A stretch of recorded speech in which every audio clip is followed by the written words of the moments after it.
So, in continuing our conversation about development, we're going to today look at development through two different lenses, using two different theories from two different people. Um, they vary in space and time. They vary in the scale in which they're analyzing development. Just think about that. The time in which they're creating these theories is different, right? So there's some historical perspective. Um, and then there's the scale in which they're analyzing development. Okay, keep those things in mind. The two theories are Rostow's known as traditional or classical model of development, in which he breaks it down into 5 stages, very similar to like the way we think of population and stages and migration and epidemiology, kind of that same kind of idea in terms of organizing it. Okay, and then Wallerstein uses he doesn't see it as stages. He sees it as a web of interaction. So there's the two scales right there, right? Rostow's classical model is looking at a national scale, or maybe even regional, whereas Wallerstein's looking at the globalized world. That the scale is the world, right? And his theory is called the world systems model. Okay. So also known as the core periphery model, and ties into something called dependency theory, which ties into colonialism. Well, there's a lot. Right? So let's slow down. Let's first look at Rostow's stages of economic development, right? So he's going to say that each country goes through, or each country will go through, each economy will go through 5 stages of development, okay? Over time, levels of development, XY axis, we got that. So we see traditional society, preconditions to take off, drive to maturity, and mass consumption. Okay, so let's look at the ends of the spectrum. Traditional society, we're talking about, if we're looking at it through the lens of the demographic transition model, we're talking about stage 1, right? High infant mortality rate, low life expectancy, hunting and gathering, we're primary sector primarily, but really we don't have like ideas of jobs doesn't exist, right? And then we look at the other end, mass high consumption. We're talking about a tertiary economy. Consumerism drives the economy, the idea that you and me are consumers, right? And our consumption drives demand, right? And therefore creates supply, and therefore creates this cycle of economic productivity. So traditional society in today, there's probably maybe 250,000 hunter-gatherers, indigenous groups living as they did, for eternity all around the globe. And then mass high consumption, we're talking about the core countries. We're talking about the westernized, industrialized countries, the formal colonial powers, et cetera. And then we have everything in between. Okay.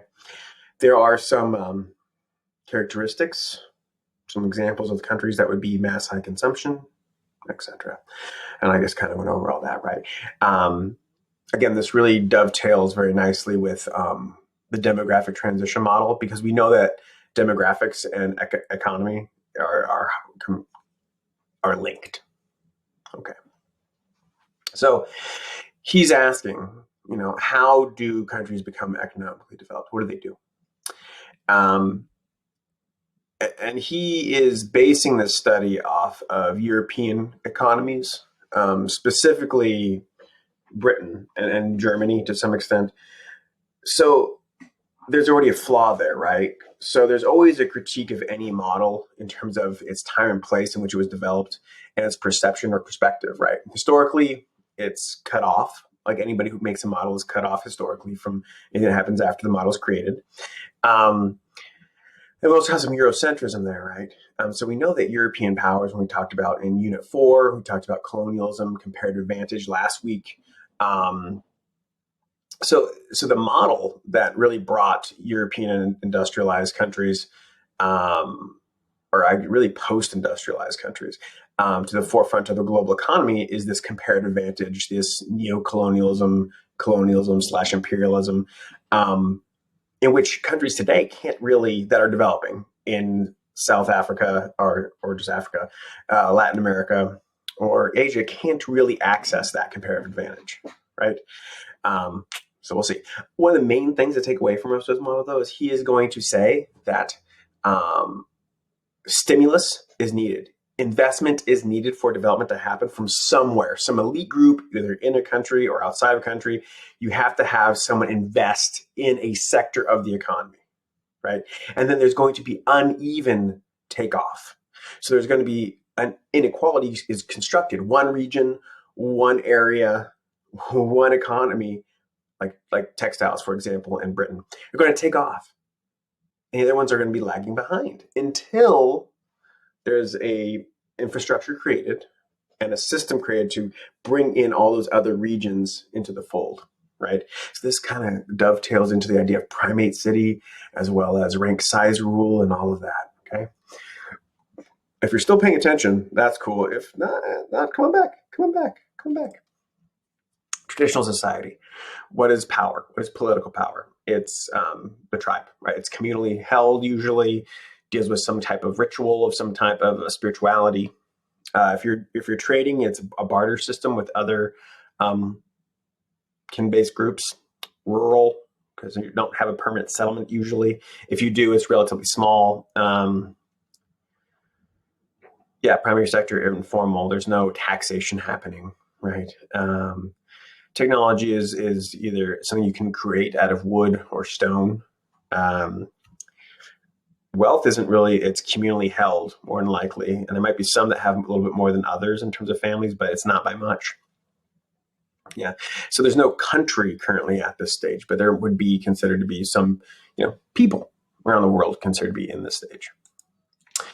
Preconditions to take off. So what we're starting to see is a more complex governmental system being created. We start to see a surplus of goods. We're talking about the beginnings of like the agricultural revolution, maybe leading up to the second agricultural revolution. And what we're having is there's wealth being accumulated.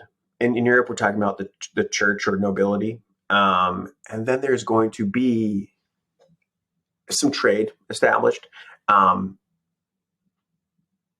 But eventually this investment in an industry, okay? Countries that are in this right now, Nigeria, Afghanistan. I don't know if I agree with the Nigeria one. I might say they're even, if they're still in stage 2 or the precondition to take off, they're really close to take off. But look at this investment in infrastructure. Remember, folks, allowing people to move, to get services, people, goods around, just increases profit and drives demand, and therefore drives supply, and therefore creates economic productivity. Take off, whoop, whoop. This is when you really had your shift has occurred, right? You've gone from the primary sector primarily to the secondary. So you start producing goods for sale.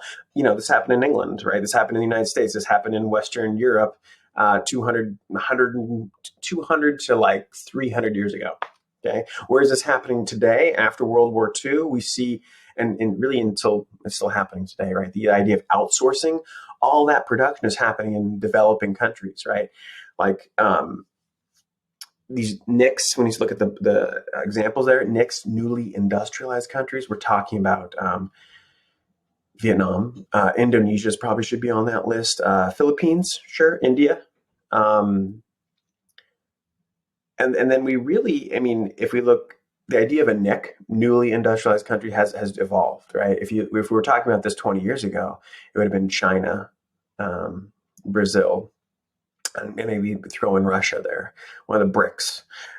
But they've moved up already. So there's a new crop elevating themselves or taking on that primary sector role globally. We start to see increased urbanization, so that inter-regional migration is occurring. Huge advances in technology, and subsequently, because of that, and because of the ownership of capital, right? We talked about that last week. The factory system, that the machines that do the work. We're going to see the emergence of a new middle class in these countries. New wealth, right, is going to be constructed and created, and therefore have ripple effects in the economy and society. Drive to maturity. You're going to see growth as a percentage slow. So an example of this would be like the United States was going gangbusters in terms of their GDP growth after World War II. And really up and down, but still growing. I mean, today we're still growing, but we're not growing by double-digit percentages, right? China is growing at a steady 8% a year. The United States GDP is growing by like 1 to 2%, and that's pretty good. And that's what just kind of happens when you start hitting a ceiling in a sense. High levels of specialization in terms of what we do, right? We're moving towards that tertiary sector, if not quaternary, quinary, or become highly skilled and trained in a specific thing. And then that skill and knowledge base is rented out. Brazil, Russia, India. I would even put India here, maybe. Now understand, like, these categories aren't solid. There are countries that are kind of in betweenish, and that's okay, as long as you can construct a reason why, right? But we tend to see a fully operational economy and political structure, where we see social services being taken care of, whether this be street maintenance to hospitals to an educational system, right? Yeah, population declines. So, what are some, and then we talked about mass consumption before. So some criticisms of this model, I kind of already mentioned them a little bit. It's based on the Eurocentric view, right? So it's taking case studies in Europe and looking at how they developed. And, those systems, those scenarios that benefited European colonial powers, like, having colonies, isn't something that can be applied to, let's say, Nigeria today or India today, because there's no more colony, right? That extraction of raw materials and that mercantilism, that controlling of a market doesn't exist, right? And it does create uneven development. So that's a criticism, but that's I don't know if that's a criticism, to be honest with you. It's just the reality of it. Like, one region, one group, one industry will develop before others. And then the idea is, over time, that technology, that infrastructure, that skill base is going to diffuse to the rest of the country. In the United States, that's happened to some extent. We still have like poles of production and wealth, but if we're going back to like that central place theory and that rank size rule, I mean, people have access to services in the United States for the most part, right? On a pretty even scale, unless they live in real rural areas. So yeah, so in terms of scale, I guess you just look at the scale of analysis, right? If you can't even categorize a country in stage 5, it doesn't mean there are some regions, there are regions in the United States that you might put in like stage 3, right? Rural areas, lagging behind areas, etc. It says that it's just focused on one country's economy, and it's not really taking into consideration the complexity of interaction with others, right? It's not taking in consideration globalization at all. Yeah. And the idea that not all countries are blessed with the same amount of resources or labor pool or access to trade routes, etc. So again, there's always a flaw with the model in terms of that. You can literally probably always use that. If the AP Human Geography test asks you about a criticism of a model, you can probably talk about this, how not every land area is equal. Or you could probably mention Eurocentrism and you'd get some points. And I think we've hit that before, the idea of legacy of colonialism, right? India can't benefit from that. In terms of sustainability, I mean, when this model was created, he wasn't looking at environmental sustainability, right? And the idea that eroding the environment, natural soils, natural resources, can eventually undermine development, right? We're going to start seeing that in the modern global economy now, if we haven't already. So that's Rostow's classical, traditional, linear, Eurocentric version of development, the idea that you need investment and that is going to be inequality of development. Okay. Wallerstein, he's going to look at a different scale. He's going to look on a global scale, and he's not looking at this as a linear progression, right? He's looking at a web of interaction. He's taking into consideration globalization. He's taking into consideration the legacy of colonialism and that comparative advantage, right? So here we see core, semi-periphery, and peripheral countries. Now, he is going to suggest that once you're in these stages, there's not much movement that happens because the system is geared to keeping the periphery in the periphery and the semi-periphery in the semi-periphery. And what's keeping all that is the core, right? But it's the idea that all of these, this new international division of labor is interdependent on each part.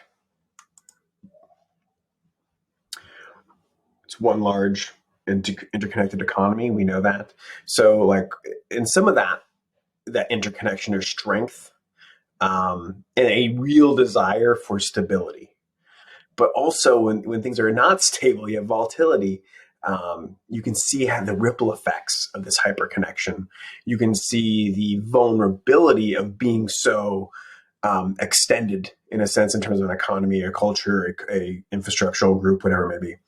But he's going to directly tie it to colonialism, right? And that comparative advantage, that extraction of raw materials and the control of a market. And even today, folks, I mean, if we look at colonialism today isn't the same, right, as it was during the scramble for Africa, where it was the Gatling gun, quinine, and the steam engine and rail systems that allowed European powers to, exploit the continent. We still see that happening. That relationship still exists, but it's not fortified in the same way, right? There is military presence for sure. The United States has 11, maybe 12 aircraft carriers around the entire world. Britain has like 7, I think.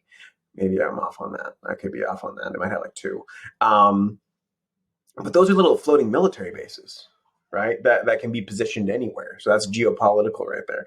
And, there's a benefit for these core countries to create sustainability and stabilize the economies and political atmosphere of not just Africa, but like South Asia and Latin America. And we've seen throughout history Western powers intervene in political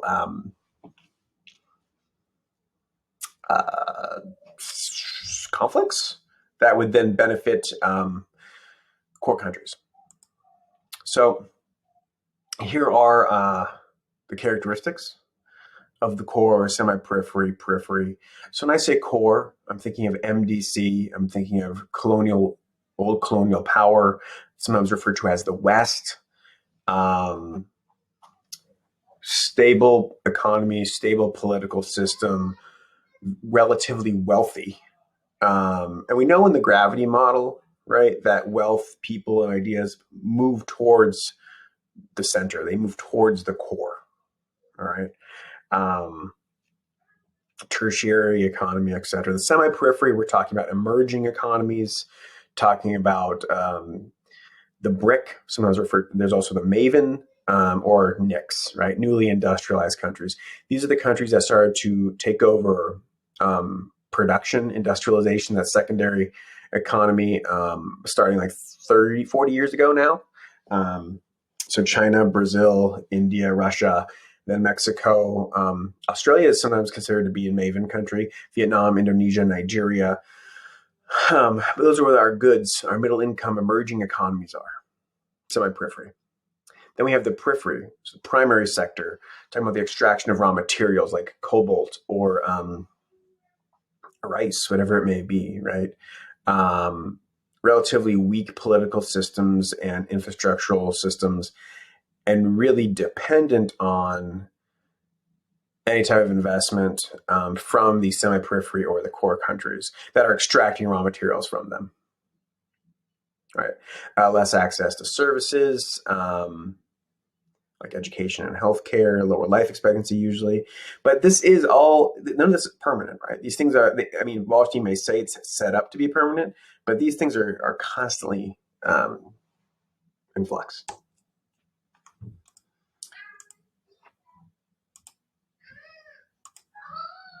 You hear my daughter, she's angry. I'll go check on her. There's a boot situation. I'm back now.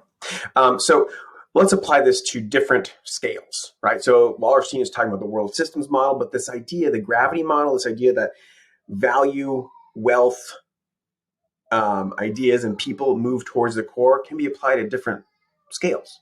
So in the United States, we're looking at major urban areas or states that already have the technology, the labor pool, the infrastructure. We're talking about agglomeration, right? Are we seeing some patterns here? The idea that things are connected and coming together, or they're moving apart, right? Centripetal, centrifugal, de-evolution, unitary, federalism. All these things are bringing things together and then spreading them apart. So yeah, so here's is just taking the United States as a case study, right? I think it's relatively pretty straightforward, right? Periphery, rural areas lacks the infrastructure investment, and it's seen as a place of extraction of goods, right? Look at farmland. Mining doesn't tend to happen next to large urban centers.